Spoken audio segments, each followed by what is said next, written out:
आज हम हमार भतीजिन के छठी बर्थडे के कार्यक्रम रखा था। बीच में एक नाम से पंडाल ने लगा हन काबर के हमार दीदी जी जमन जहाज में आई के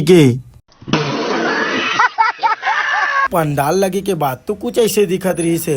क्या सीन है भाई पिल्ले एक संग्रह जोरिया के टमाटर काटेल भीड़ जाथन। ए भाई साहब तो हर रोटी बनाता हूँ कहा थे, लेकिन इतनी वाला देखबे तो गैसला चालू नहीं करे रही से।